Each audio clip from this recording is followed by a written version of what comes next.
Without truth, there can be no justice. Ladies and gentlemen of the jury, have you reached a verdict?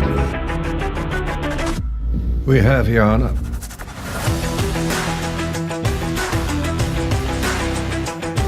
Speak out. Ask those questions.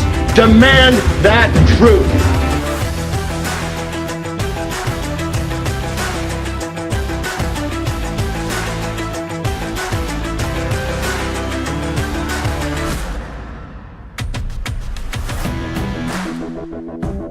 Hi everyone, and welcome to episode 3 of Truth is Justice.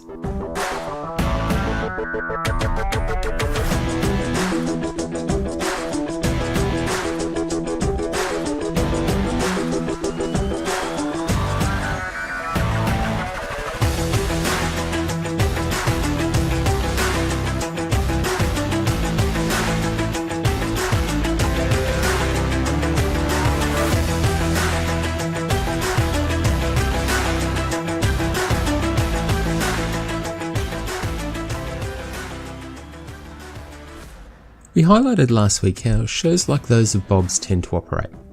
We demonstrated the way in which those shows seek to entertain their audiences through a TV drama type approach to cases, complete with suspense and reveals, and through the creation of good and bad sides.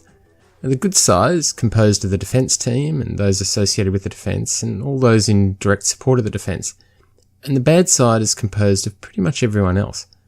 The good side has certain people who are characterised as heroes, the people who share similar thoughts to others on the good side. And the bad side is further established through the creation of villains, so individuals who are closely connected to the case, and despite applying an independent, objective mindset to the case, they're nevertheless considered the enemy, simply because of a different, but wholly accurate view. We explored the creation of these villains, and we provided you with evidence for their origin in the form of examples using Bob's own words in last week's episode.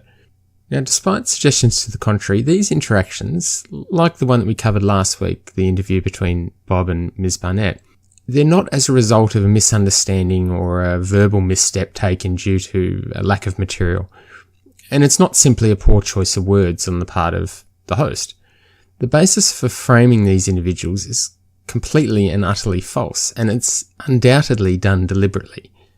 This approach, the creation of the enemy and the desire to form two sides, it serves a broader purpose than simply a focus for aggression and hatred, and creating an overall dramatisation of the case. Firstly, the structuring of the show in this way seeks to take the attention significantly away from the actual victim, in this case Jim, and it just frames the season as a battle between two sides, with Sandra as the key victim. Now, you quite regularly see posts on pages associated with shows like Bob's that confirm the approach taken is actually quite successful in framing public opinion, at least within their specific audiences. A particular phrase I'm sure many of you have read, and that I've read quite often, states that Sandy is the true victim here. Secondly, this approach provides a distraction from the evidence by focusing on the person rather than the statements. It sets up an opportunity to discredit or devalue very relevant evidence by associating that evidence with someone who has already been framed as being biased or corrupt, or someone who they think is part of some broader conspiracy. As you'll see, when you approach the case and all the material in that way, it really doesn't matter what the evidence is, or what the expert witnesses say, or really what the facts even tell us. The shows have provided a powerful explanation for why that particular piece of evidence, or that given testimony, or that particular group of facts can be wholly dismissed. They suggest that the individual on that bad side simply concocted the evidence or fabricated it in some way, and that it should be entirely disregarded. Often, based on the strict control of the material which is released by these sites and the limited extracts which they reveal to their audiences, the vast majority of effective and compelling evidence can be kept almost entirely out of the spotlight. What we are going to start to do now is work through the claims that have been made and the statements that have been offered by shows like Bob's, the ones that are false, misleading, deceptive, and deliberate. We will address these claims and statements with facts, with independent thought, and by applying objective reasoning to them. And you'll begin to see how the approach taken by shows like Bob's is not only in many ways misleading, but it can be reckless, it can be entirely inappropriate, and it can be completely disrespectful to the actual victim of the crime.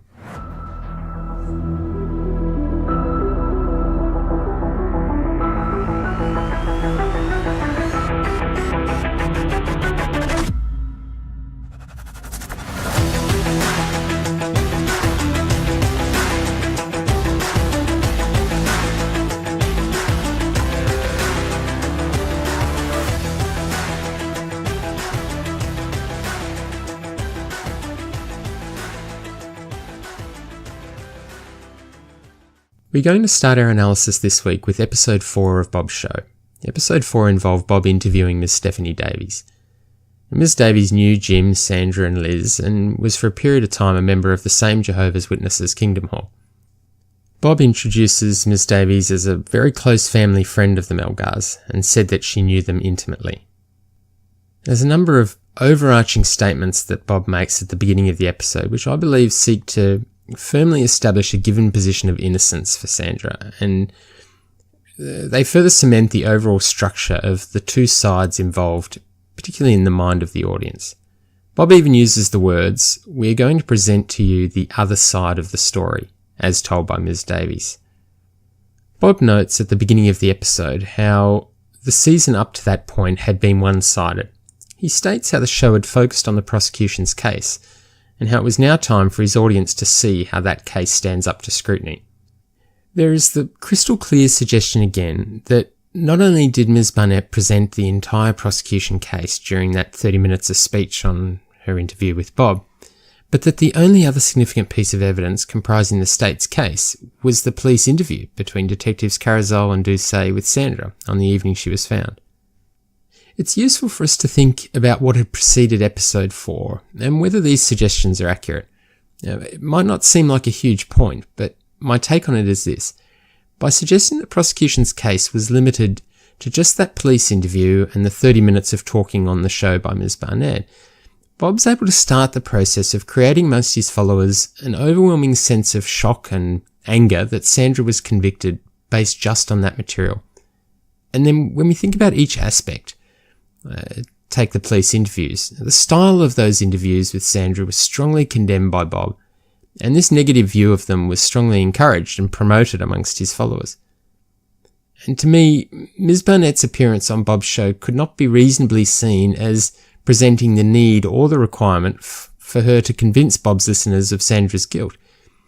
It really was just a very brief summary of some material relevant to the case, which crucially is being presented to a group that contains a certain percentage of people who are already largely convinced of a wrongful conviction and whose views on the case will likely never be changed, regardless of the material that's placed in front of them. So we've seen how both the police interview with Sandra and Ms. Barnett's appearance on Bob's show have been framed in a specifically negative way, and then it's suggested to the audience on this episode that represents the whole case against Sandra. I see it as the exact equivalent of what shows like Bob's suggest is happening to those people who they claim are wrongfully convicted, except in reverse. A small amount of material from a perspective of guilt is taken, and then the people who provided that material or the circumstances surrounding its gathering are discredited. And that then allows the shows to move full steam ahead on challenging that from a perspective of innocence. At the 1 minute 36 second mark, Bob makes an interesting comment, and I raise it because it will be something that we'll refer back to at various points as we progress through this case. Bob notes that his followers are getting information at the same time that he gets it. Now, aside from creating the feeling that the case is being analysed on a somewhat level playing field between the followers and Bob, it's also designed to create the feeling that they are seeing everything from a balanced perspective and seeing it in its entirety. And that couldn't be further from the truth, and you'll continue to see why, and we'll demonstrate exactly why as we work through all of the episodes. At about the 2 minute 40 second mark, Bob talks about how the case against Sandra was circumstantial. And this is a word that's used frequently by Bob and by other shows like his. The term is used by some people in such a way that it almost seems to suggest that the case is weak or somehow invalid, and it even suggests that cases built on wholly circumstantial evidence are in some way a hallmark of wrongful convictions. Now, in many ways, direct evidence itself can almost be more troublesome in that respect, and you don't have to go too far to find evidence of that. Now, I'm going to give a quick explanation of what circumstantial evidence is and why it shouldn't be viewed as something necessarily flimsy or weak. Evidence becomes circumstantial when it requires an inference or an assumption or a series of assumptions to be made. So, for example, if I saw a man holding a gun and then he walked into a bank, and moments later the alarms in the bank sound, and then shortly after that, that same man runs from the bank with a bag. Now, with respect to the guilt or innocence of that man for committing an armed robbery, for example, my observations would be considered circumstantial evidence. The observations I made, the man standing outside, the man going into the bank, the alarm going off, the man running out, they all required me to apply inductive reasoning, to make some inferences or assumptions about what might have happened inside the bank. I didn't directly witness it, so it's circumstantial evidence. Now contrast that with an example where I was a customer in the bank, where I was able to actually observe the man walking into the bank, holding a gun, and I saw him proceed to the counter and yell at the staff member for money. I observed the staff member provide the man with a bag of money, I heard the alarm go off, and then I saw the man run out of the bank. Now that's direct evidence. It doesn't require me to make any inferences or assumptions about what occurred. It does, though, require me to confidently identify the man who was in the bank, and that can be where direct evidence can sometimes be unreliable. So to consider DNA evidence in the context of circumstantial or direct evidence. So continuing with the theme of the bank robbery, imagine a situation where the DNA of the man I identified is found inside the bank on the counter. Now that would be considered circumstantial evidence.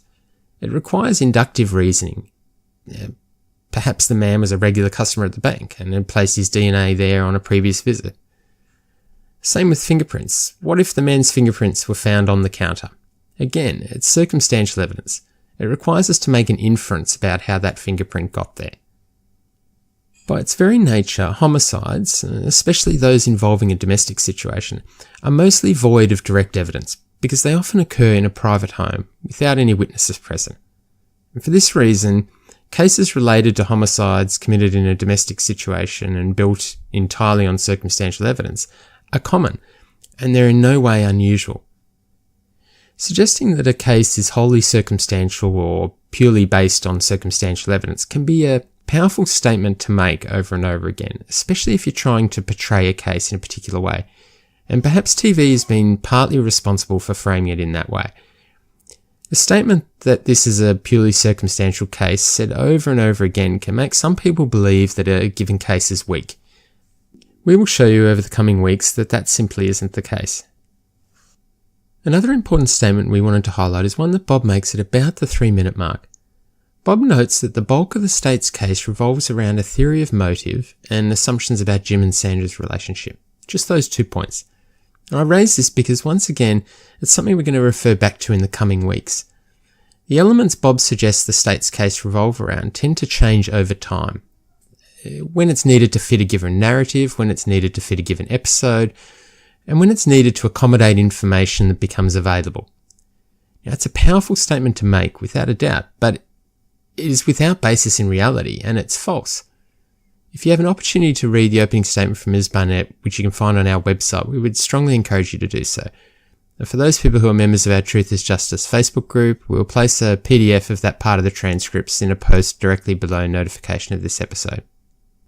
Relevantly, Ms. Barnett, in that opening statement at the beginning of Sandra's trial, informs the jury that she isn't sure whether she has a motive. And to understand the context of that comment, you can read the whole section for yourself. Ms. Barnett was upfront. She was clear and she was transparent with the jury members and the court. Most certainly wasn't one of the two things that Bob suggests the state's case revolved around. But it was one of the two things that suited Bob for this particular episode. And it's very relevant for him to frame it in that way at this specific time, as we discover as the episode continues. Now, you will recall me saying earlier that in his introduction, Bob stated that Stephanie knew the Melgars intimately, and that she could provide a fresh perspective on what influence the Jehovah's Witnesses religion played in their lives. As Stephanie notes, she actually reconnected with Liz via Reddit. They were members of an ex-Jehovah's Witnesses group. Interestingly, Liz posted many comments on Reddit in a group titled XJW in the months leading up to and the years following Jim's death. A significant number of these comments, and you can review all of those relevant posts on our website, detail the difficulties that Liz had growing up and the periods of conflict that she had with her father throughout that time.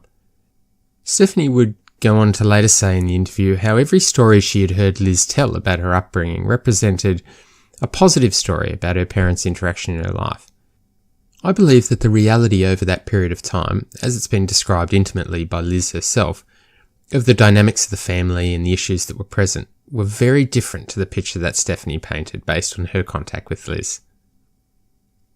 Stephanie provides quite an extraordinary insight into the Jehovah's Witnesses and the impact that the religion has had on her life and the relevance of the religion to Jim and Sandra.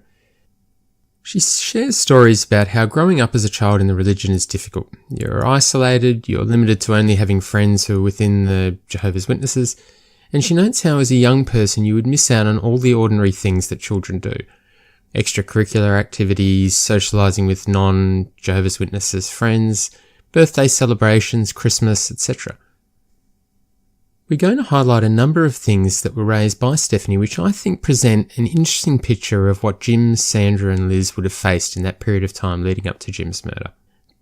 To a question posed by Bob about whether Sandra would have had friends outside of the religion, Stephanie comments that she didn't know whether Sandra would have had friends outside of the religion. She goes on to note that having friends outside of the religion was not something that was encouraged by their Kingdom Hall. This is an interesting statement from Stephanie. We have a friend who, by Bob's own account, apparently has an intimate knowledge of the family, yet she doesn't know about the situation with respect to Sandra and Jim having friends outside of the religion. Most of us would adopt certain levels of personal privacy in our lives, but I think it's reasonable to say that our closest friends, at least in my experience, would generally have a reasonably good idea of what comprises our circle of friends. In my opinion, that level of knowledge would generally be what defines a very close friend. We do, however, have some guidance from Liz herself that is helpful in developing a better understanding of how this aspect of the religion, specifically the views with respect to those that were not of the same faith and those that had been disfellowshipped, and how it impacted on their life. According to a Reddit post made on the 30th of September 2012, and this can be found on our website, and for those that are members of our Facebook group, we'll place the file in the comments below the notification of this episode, Liz notes that when she visited on that occasion, that no disfellowship friends were allowed to visit her at her parents' home. And early in the post, she attributes that rule to both Jim and Sandra trying harder with respect to adherence to the principles of the Jehovah's Witnesses. She then goes on to make an edit to the post to note how it was Sandra that was actually reasonable and laid back with respect to the rule, and it was Jim that had implemented the rule change. Now, Liz noted how the situation made her blood boil, to use her words, and how her and Jim had never seen eye to eye and didn't get along well. Again, Liz's words. The situation Liz refers to took place less than 3 months before Jim's murder, so it provides us with a good insight into the challenges facing the family, specifically with respect to the different views of how to interact with those that had been disfellowshipped from the religion. Bob notes how despite the disfellowship of Liz, communication with her was not automatically cut off by Sandra and Jim, and she continued to live with them under the same roof. He then goes on to ask Stephanie a question about what the impact would likely have expected to be on Liz, with respect to her contact with the family once she was disfellowshipped. Stephanie notes how if it is not a family member, you would not speak to that person. It's worth noting here that Stephanie talks about how, despite her being publicly reproved from the religion, Sandra added Stephanie on Facebook. Importantly, she was added not just as a friend, but as a family member. Bob notes how Ms. Barnett raised the presence of sex toys in the bedroom, and he notes how this was, to quote Bob, part of the case of guilt of Sandra. It's important to consider that statement for a moment and to consider exactly what Ms. Barnett said. Now, these are the exact words Ms. Barnett used in that respect, and this is from the 14-minute, 4-second mark of Bob's interview with Ms. Barnett if you want to refer to that reference in the episode. And to quote Ms. Barnett, "There were sex toys underneath the pillows in the master bedroom. Were you aware of that?" To quote Bob, "No." Ms. Barnett, "Alright, so there's that. which by the way is against Jehovah's Witnesses' rules for them to have sex toys, is my understanding. And that's where the discussion on the sex toys finishes. Now, in my view, and I believe in any reasonable view of that statement, Ms. Barnett was not making a case of Sandra's guilt based on the sex toys. Ms. Barnett was merely highlighting a feature of the crime scene, a wholly accurate feature of the crime scene, a feature that Bob was completely unaware of, which he acknowledges. Ms. Barnett then adds a reference to her understanding of the Jehovah's Witnesses' rules in that respect, which I believe, after some research on that topic, is absolutely spot on, at least with respect to the specific sex toys which were present. Without delving too much into the details, for the reasons of not wanting to become too sexually explicit, if you'd like to understand what the specific sex toys were, we encourage you to look at the photos from the master bedroom on our website and consider the nature or the construction of the sex toys which were contained within that pouch. Again, we'll post a photo of that beneath the notification of this episode in the Truth is Justice Facebook group. Now, from my understanding, based on material distributed by the Jehovah's Witnesses via the Watchtower publication, and seemingly widely accepted throughout the religion's various kingdom halls, Jehovah's Witnesses have a very specific view of certain forms of sexual activity. And following that, there are specific forms of sexual activity which are strictly prohibited by the Jehovah's Witnesses. Those rules regarding specific forms of sexual activity appear to be clearly breached with those particular sex toys. And here we have another situation where the statement made by Ms. Barnett was entirely factually correct, yet Bob chose to present an angle on it that was misleading and ultimately entirely false. Ms. Barnett made an obviously informed statement that was dismissed by Bob, and then he reframed it only a week later as he begins to present the case of Sandra's innocence. So you'll see that the process of further developing that villain character is well and truly in full swing. In response to Bob's question about the sex toys, Stephanie raises an excellent point with respect to various rules which exist within the religion. Stephanie notes how, with respect to a lot of matters in the religion, they are considered to be conscience matters. The religion offers you things to think about, and then you direct your actions based on your conscience. Stephanie notes how the more rule-following types, those deeply committed to the religion, would tend to take the conscience matters to the extreme, and they'd be of the view that their conscience simply wouldn't let them do anything else. Stephanie also notes how you have other members of the Jehovah's Witnesses that don't feel certain things are a big deal. As we highlighted earlier by referring to comments made by Liz less than 3 months before Jim's murder, Jim and Sandra had very different views when it came to the application of rules within the religion. Jim was trying hard to commit to the rules. Remember, he was an elder, and Sandra applied a more laid-back approach. This is important, not because by itself it suggests a motive, but because it provides us with a better insight into the family situation and some of the pressures that were no doubt present both within the marriage and within the broader family structure. At the 23-minute mark and 5 seconds, Bob makes an interesting point. He notes how with respect to family, Jim and Sandra would not follow the Jehovah's Witnesses' rules. Now that appears to be strongly contradicted by Liz's own words in her posts, at least with respect to Jim's approach, and particularly to how the approach was taken towards these rules immediately before Jim's murder. Bob also notes, and Liz also makes this point clear, that with respect to Sandra they would still speak regularly, but her comments with respect to her communication with her father are very different. Referring to Liz's comments during her recorded interview with Detective Carazol on the 26th of December 2012, Liz notes, in response to a question about the frequency of contact with her father, and to quote Liz, we don't talk that much. Bob and Stephanie have an interesting discussion about divorce and the implications of that on the religion. Bob takes another opportunity to raise questions over Ms. Barnett's statement about her understanding of the views taken of divorce within the Jehovah's Witnesses.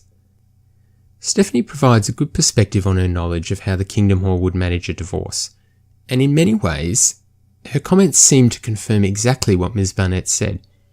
Importantly, you must also keep in mind that Jim was an elder, so consider the matter of the divorce being formally raised with the elders of the Kingdom Hall, especially when the matter concerned one of their own.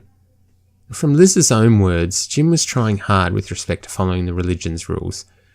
Being thrown into a situation where public or private reproval or being disfellowshipped was a possibility would be something that would seemingly have incredibly negative outcomes for him spiritually.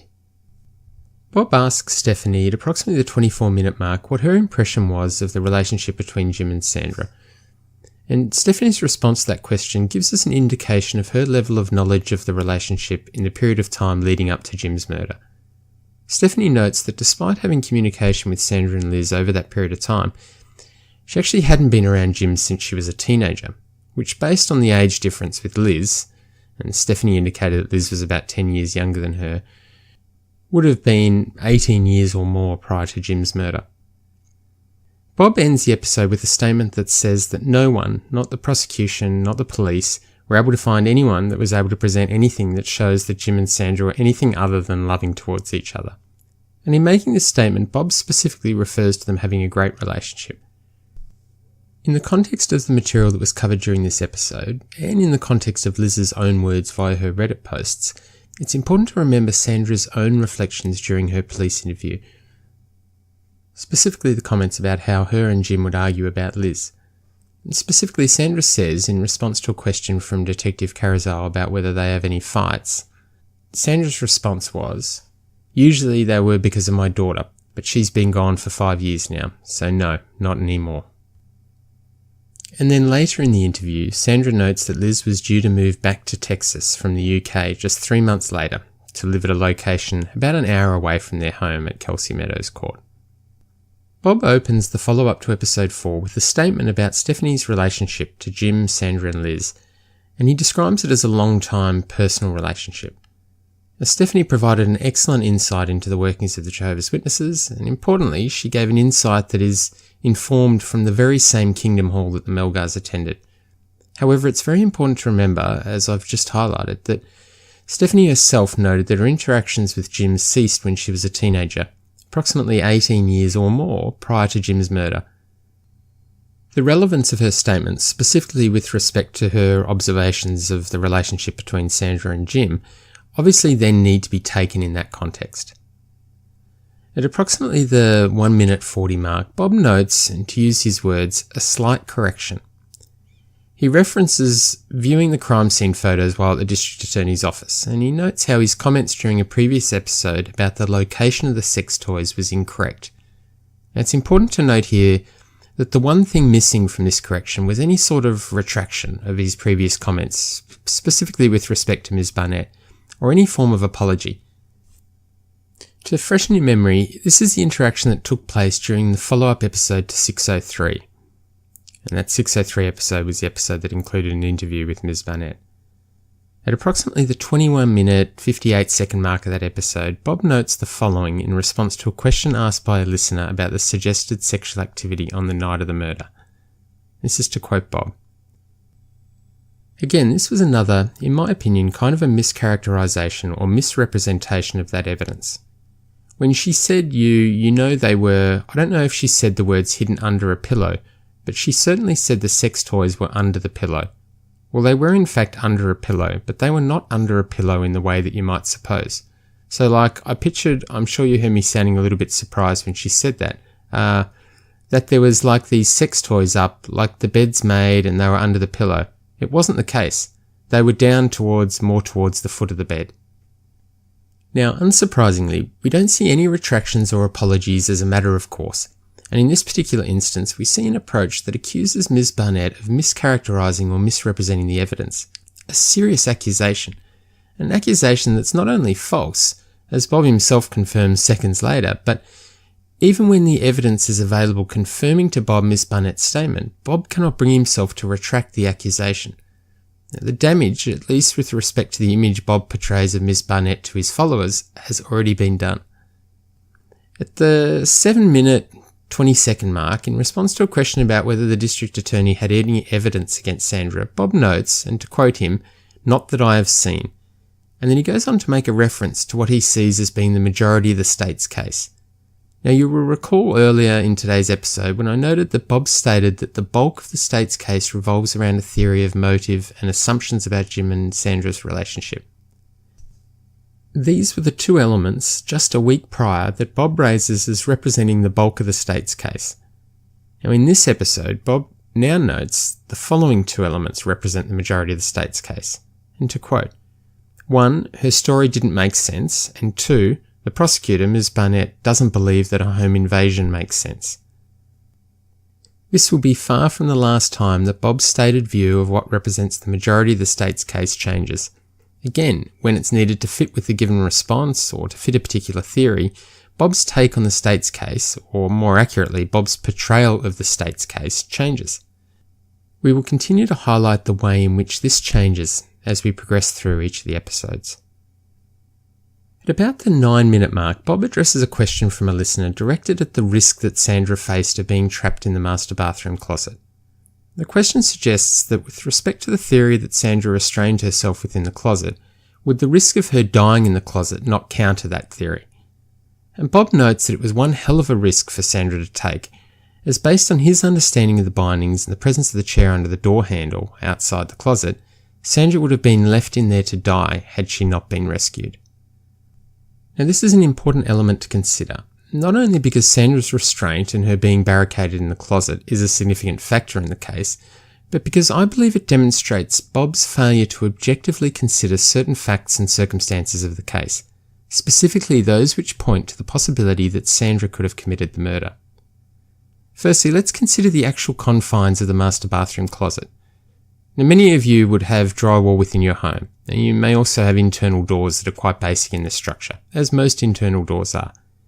If you have children who are active in the home, or if you yourself has ever damaged one of these walls or doors, you'll be aware of how relatively simple the process is to break through them.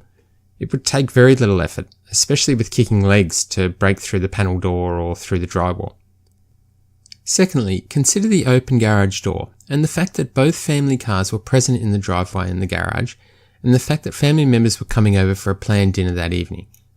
Now, it's been suggested that the family members, upon not receiving any response to their knocks at the door, could have simply left and returned to their home. Obviously that didn't happen, but consider that risk for a moment.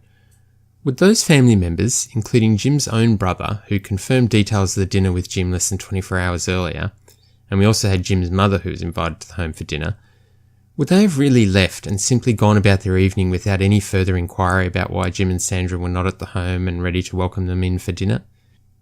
In my view, the risk of that was close to nil, especially if you accept the closeness of the family members, which is so often stated. At the 12-minute mark, Bob notes that Sandra especially made her decision based on conscience rather than any rules. And that's important because Jim is largely excluded from that statement, and rightly so. Stephanie's reflections were consistent with Liz in that regard, that Jim was a rule follower, and it was necessary for him to be so. He was an elder of the religion. And it was noticed that he was taking a stricter approach to his commitment to the faith at around the time of his death. Bob does note the approach taken by Jim with respect to the sexual assault and the disfellowship of Liz, and I think that does provide us with a good indication of the type of person that Jim was. But to equate that event, and the accounts from a small number of people about how Jim responded to it, with an event such as a divorce occurring many years later, and at a time when he was clearly taking efforts to more closely adhere to the rules, is simply misleading. At the 14-minute 25-second mark, Bob notes how, and to use his words, all of the family seemed to agree, including Liz and Herman, Jim's brother, that they always carried cash. And Bob further goes on to state that Jim was a guy who carried cash all the time. Now, for those that have been following this case for some time, you'll be aware of the presence of Jim and Sandra's wallets on the master bed, and the contents of them had been emptied. The wallets contained no cash. Interestingly, as many of you would probably be aware, a receipt from earlier that night at the CVS store where the mixer drinks were purchased shows a Visa card being used for the purchase. The total amount of the sale was $2.40. I think it's important to consider a few things with respect to the statement about the cashless wallets representing evidence of a robbery. Firstly, we don't have any confirmation that either Jim or Sandra had any cash on them. We do in fact have some evidence that at least Jim might not have had cash on him. It was him that used the Visa card to make the purchase at the CVS that evening, rather than using cash. Secondly, the fact that cash wasn't present in their wallets, even if it was supposed to be, doesn't necessarily indicate to us that there was anyone else present. In fact, if you were staging a crime scene to look like a robbery, the cash in the wallets would be one of the easiest things to make disappear. You could place it in the pockets of some other clothes, you could place it in the safe, which Liz herself suggests would sometimes contain cash. You could flush it down the toilet. Any of those very simple methods would support a suggestion of wallets being searched through and cash being taken. At the 18-minute 30-second mark, Bob notes in response to a listener question that the murder of Jim was a blitz-style attack. He describes it as a brutal fight. Bob does note that he's making his assertions based just on photos. He acknowledges that he hasn't studied the autopsy report at the time of the episode. The brutal fight description used by Bob is an aspect of the case that we will see expanded on by him in the coming weeks, and it's very important for him to do so to support some of his main theories. It is, however, not fully encompassing of all the evidence, and in many ways it's misleading. We'll expand on this element in the coming weeks, but it's important to remember that whilst Jim suffered multiple defensive wounds, he was without signs of attacking wounds. For example, he had no bruising or cuts to his knuckles. And the term brutal fight would suggest just that. It would suggest significant attacking wounds. At the 18-minute 50-second mark, Bob responds to a question about how it would have been possible for Sandra to practice barricading herself within the master bathroom closet. This is another example of where Bob's lack of objectivity and general lack of willingness to consider all the possibilities shines through. Now, Bob agrees with the question and notes how, if Sandra had practiced this process, she would have been trapped in the closet, and there would have been no way for her to get out. For those of you that have seen the house layout diagrams, and for those that haven't, we encourage you to look that up on our website, you'll be aware that the study in the Melgar home had 2 doors leading from the room. The doors were of the same type as the one in the master bathroom, leading to the master bathroom closet, and the flooring was of the same type, tiles. So someone wanting to practice preventing the door opening by wedging the chair under the door handle from the inside would have been able to practice in the study and simply walk out the other door and around to the other door and release the chair. And Bob makes the point at the 20-minute 12-second mark with respect to the life insurance policy that the Melgars had more money available to them than the amount of cash that would have been received from the life insurance policy. Now, it isn't clear whether at the time of making that statement that Bob had access to all the information regarding life insurance policies that covered Jim. But given his stated considerable interactions with family members, you would imagine at this point would have been something that was covered off.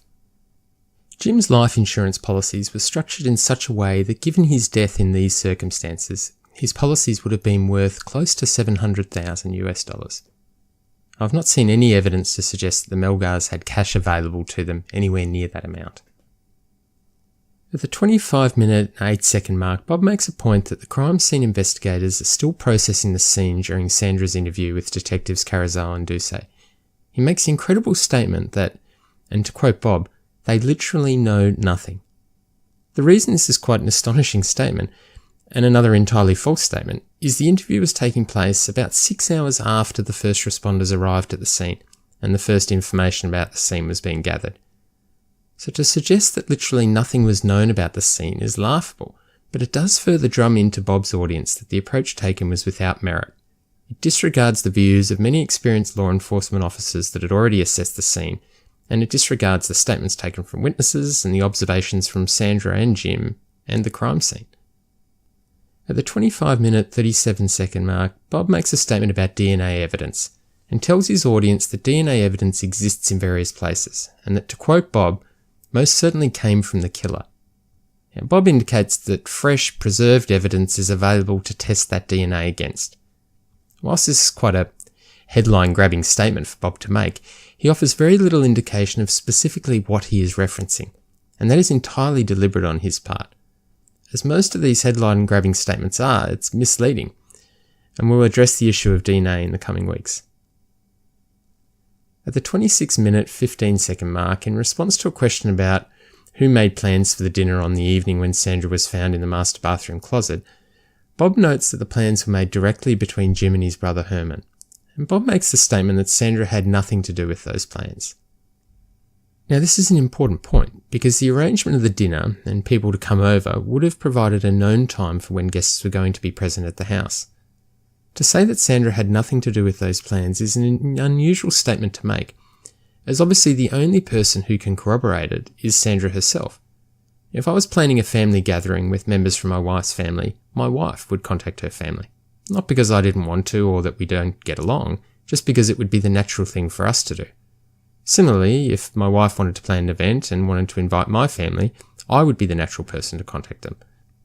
Now, I'm not suggesting that this is the way it would occur in every family, but my take on the situation is that it's impossible to know with any level of certainty what level of involvement Sandra had in arranging the dinner for that evening. The episode finishes with a question asked by a listener about why Bob's description of the injuries sustained by Sandra is not consistent with the information now being released. Bob suggests that the reason for any differences is due to the fact that there are various people out there pushing narratives, and to use his words, I was having a hard time explaining the injuries. Now let me remind you of the exact words Bob used to describe Sandra's injuries. Now, it was during follow-up episode 603 of his show, at approximately the 11-minute 55-second mark of that episode. And Bob notes the following in response to a question about whether Sandra had any injuries. And the answer to the question is this: Sandy Melgar didn't have a mark on her. The best they could come up with is she had a tiny, tiny scratch on one of her fingers. And I'm talking a scratch like a paper cut that was days old on one of her fingers. Other than that, not a mark on her, not a bruise, other than the bruises on her arms that looked like they were from the bindings, and her ankles. That doesn't seem like someone having a hard time describing the injuries to me. It seems like someone trying to solidly set a given narrative. Thank you for joining us for this episode of Truth is Justice. Next week, on Truth is Justice, we will continue with our analysis of the false and misleading statements that are being made, and we will continue to set the record straight.